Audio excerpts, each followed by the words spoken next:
The Scooby Doo gang has had their fair share of very weird adventures over the years. Whether it was fighting classic horror monsters in the 13 Ghosts of Scooby Doo, an assortment of crazy creatures in their many direct-to-video movies, or just a good old-fashioned criminal in a costume as is usually done, one thing that can never be used to describe Scooby Doo is dull. But that being said, even for a series that can be as bizarre and out there as this, there is one movie of theirs from their direct-to-video era after the success of Scooby-Doo on Zombie Island that managed to take things to an even higher level of absurdity, with that being Scooby-Doo and the Cyber Chase, and most can't seem to agree on whether that was a good thing or not. And today, I'd like to go over this particular Scooby-Doo outing and see if it's ultimately worthy of the classic Great Dane. And needless to say, there will be spoilers ahead, so in case you don't want anything ruined, you might want to consider coming back to this video another day. You have been warned. Okay, so to get right into it, Scooby-Doo and the Cyber Chase is particularly odd even by Scooby-Doo standards for a couple of different reasons, which is one being what allows the plot to happen at all. Seriously, a laser that can transport objects between the real and virtual worlds? Such technology was barely even conceivable in 2025. Forget about when the movie was released in 2001, especially because such an invention offers up infinite possibilities if people could actually be transported into a computer, as well as the idea of suddenly being able to make anything that exists in cyberspace real, taking something that's on a computer and actually transporting it into the physical world. Again, such an idea is centuries away, and yet a Scooby-Doo movie of all things was one of the first to even propose the possibility of it. But somewhat unfortunately, because it's a Scooby-Doo movie, the potential of such an invention is mostly glossed over and only used as a way to get the virus into the real world and the Scooby-Doo gang into cyberspace. And funnily enough, the very invention that allows the whole plot to happen is only the beginning of this movie's strangeness. Because while at first it looks like it's going to be about the mystery gang chasing the escaped computer virus, suddenly the plot switches itself up and they end up inside a video game, where they must complete all 10 levels, all the while avoiding the virus at every turn, in order to get back into the real world. Now obviously the idea of the Scooby-Doo gang being transported inside a video game and having to beat it the old-fashioned way is bizarre enough, but that's nothing compared to the last level, because as it turns out, the developer of the game is a huge Scooby-Doo fan and modeled the level on their past experiences, causing the gang to not only run into several familiar faces that they had previously unmasked, but themselves as they looked in classic Scooby-Doo. And this combination of old and new elements can best be described as just plain weird. Seriously, watching the updated versions of Scooby-Doo interact with their classic counterparts is something that has to be seen to be believed,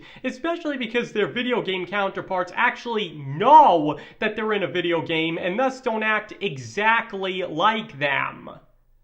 But surprisingly enough, it all works pretty well. Obviously, it's not the best thing to ever come out of Scooby-Doo, as it's simply too out there for that, but if nothing else, it's most definitely memorable. Because again, the idea of the mystery gang being transported into a video game and having to win it by acting out the levels as if they were characters is actually a very interesting idea for a movie, and long beat Jumanji, Welcome to the Jungle to the punch, and exploring what such an idea might actually look like. And seeing them working right alongside their past, video game enhanced selves on top of that? And not to mention, being a Scooby-Doo movie, it's just about as funny as you'd expect. Seriously, this film does not suffer in the gags department. But even aside from all of that, there is one other bizarre aspect of this movie that deserves a mention, because it's probably the best thing about the film for those who aren't die-hard fans of Scooby-Doo.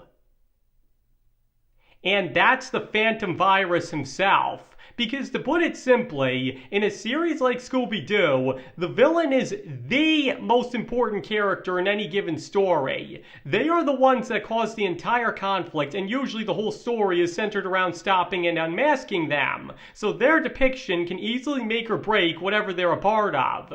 That's even why what's generally considered the weakest Scooby Doo episodes and movies are usually also the ones where the villains aren't done so well, because that's how tied to the plot they are. Now, please do note that that's not always the case, as sometimes other aspects of any given story, particularly the antics of Shaggy and Scooby, can make up for a bad villain. But generally, the better any given monster is, the better a story it'll make for the mystery gang. And the Phantom Virus may just be among the best villains to ever come out of Scooby-Doo, because unlike most other concepts associated with the laser that can bring things to cyberspace and back, which are glossed over, as I already noted, the virus is used to a much greater extent, and it is glorious to see. Because among other things, it's easily one of the most powerful creatures the Scooby-Doo gang has ever faced, with complete power over electronics, an extremely cunning intellect, and absolutely no moral boundaries. Basically, this character is exactly how you'd picture a real-life computer virus behaving if it were brought to life, and its invincibility and powers make it one that could destroy the world if not stopped. And it's also got the personality to back that up as well, because its combination of sadistic desire for destruction combined with Fawkes' charisma makes him an absolute joy to watch, especially because, being a Scooby-Doo villain, he also has plenty of funny moments as well. All around, he's simply a perfect villain, and one could almost argue that he deserved better than an hour and 15-minute direct-to-video movie to really do him justice. Because as I just got through saying, this is a villain who's got everything. He's extremely powerful and has no inhibitions about using that power, which makes him very dangerous, all the while having a great personality. But as I noted before, what makes him particularly fascinating is how believable he is as the personification of a computer virus, because such viruses are often created solely to cause damage and destruction. So characterizing him as a complete and total sadistic psychopath that loves to instill fear and destroy everything is honestly right on the money. He feels no empathy, no sympathy for his victims, and only seeks to cause mass chaos and destruction. And again, the fact that such a creature ends up being brought into the real world is frankly a terrifying prospect that the movie actually has to downplay. Because again, were such a thing able to get loose in real life, the consequences would be 100 times worse than is shown here, since the real world is no comical kids movie. Frankly, the fact that they went as far with his depiction as they did is impressive in and of itself. But as I already said, he was so well done here, both in terms of power and personality, that one almost can't help but feel that he deserved to be the villain of a much bigger and more epic movie than this. Because frankly, his potential was endless. But to get back to the film itself, it's definitely not for everybody. And it's also not the best thing to come out of Scooby-Doo, if only for its rather odd story, and because it can't use the concepts it introduces to their fullest potential, including the virus itself. And not to mention, the film is geared a lot more at longtime Scooby-Doo fans, as the final level in particular is basically a love letter to the gang's classic years. Not that that's in any way a bad thing, mind you, it just makes it harder for those who aren't long-term fans to appreciate that aspect of it.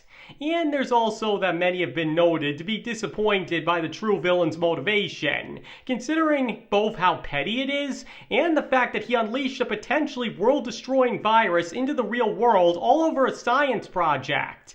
I mean, one could almost argue that he didn't realize the true extent of what he had done until after he had unleashed the virus, but given the fact that he resorts to beaming the mystery gang into cyberspace with the virus for fear of being found out and not showing any remorse for what he did after the fact, certainly doesn't do anything to help that argument. Because even discarding the fact that the virus could have easily gotten out of control and killed countless innocent people if it hadn't been stopped so quickly, by sending the gang into cyberspace, he was essentially trying to murder them by proxy, as it's repeatedly stressed that it's almost impossible to win the game they're stuck in, even without the virus actively out for their blood. Seriously, this guy's got issues. But then again, it's only appropriate that such a person would be able to create something as dangerously psychotic as the Phantom virus in the first place.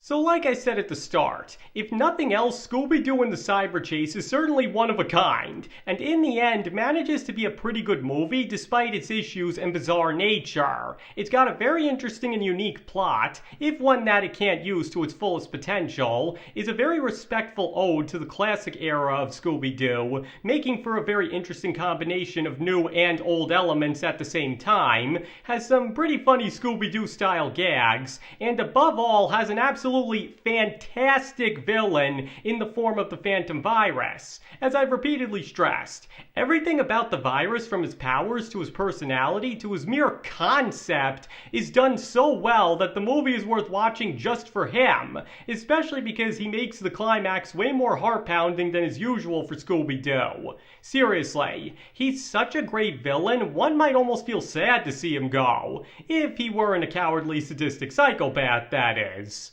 But the point is, Scooby-Doo and the Cyber Chase most definitely has merit, as I just got through saying, and makes for a solid effort for the Mystery Gang, despite not being the best mystery they ever had to solve.